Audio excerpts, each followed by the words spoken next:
Hey everybody, Frugal Farmer here. This is a requested video.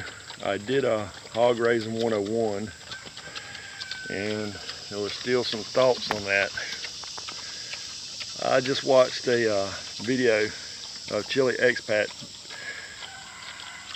The gentleman's name is Jim, and Jim lives in Chile now. He's raising his own pork down there, and he exposed the Chileans to bacon, South Carolina style, and South Carolina style barbecue sauce. Well, that was the first sauce I ever had, and I fell in love with it. I'm surprised there ain't a rioting going on in Chile for that sauce. But Jim, I was noticing one of his videos this morning, he does use slop, and I left him a comment on how I use my slop to make it go further and help make the corn more palatable. You're going to have to find ways to cut your food costs. Slop, some people, oh no, I won't feed them slop. Hogs eat a lot. They waste a lot too. And so you have to do what you got to do. First thing you want is to have your fence ready when you get your hogs. Get your fence ready, and then you can go on Craigslist and find good hogs. What you want is a longer hog. If you see that red hog, she's partially obscured by that tree. She is the ideal size, and to be processed. I try to get them up to 250 pounds, because after 250 pounds, you don't have a growth weight coming on, you have a maintaining weight where you've lost all your growth, so it's time to carry them to processing because you're not getting anything more for your feed. Now, as I said before, these large blacks was an experiment. It did not work. They didn't get the size on them like I wanted, so I'll never have any more large blacks. I'm going with some different, probably Mangalistas or some Berkshire, something cross. The other ones I had 9 months, they were over 500 pounds gross. I brought home 400 pounds of meat. But you've got your wire, and as you can see, I've got these pallets set up as a secondary fence.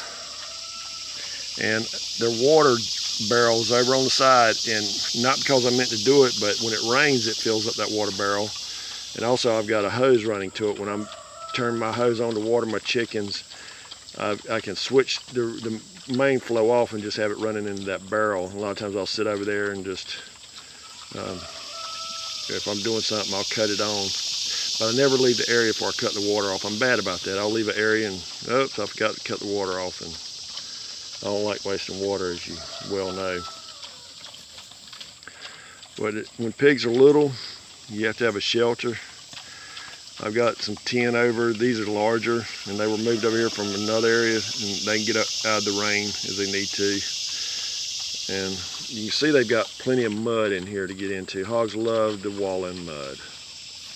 It helps cool them off, and actually they're kind of helping me in here too, as I've stated before. And sometimes I repeat myself on these videos. That's for people who hadn't seen the other videos. But I'm clearing this area to, this was a windbreak area at one time, and it was fairly overgrown. And what I'm going to do is take and plant blueberry bushes here. So at least, if I have a windbreak back here, I'll have a crop. At least I'm able to get some type of food off of it. That's my whole goal. If I'm growing it, I'm eating it. And you can see they're eating their slop flavored corn this morning for breakfast. And I'm going to pull the largest 3 out and process those. I just had a couple of things set me back, so I've kind of had to rearrange some plans. And that's it on a homestead. Sometimes, you just have to roll with the punches. I've near been knocked out plenty of times, but you just roll with the punches. I want to include a link to Jim's channel in the description, and he's very interesting, very knowledgeable. Thanks for stopping by. Come back again when you will. Share, comment, like, hit that subscribe button. God bless.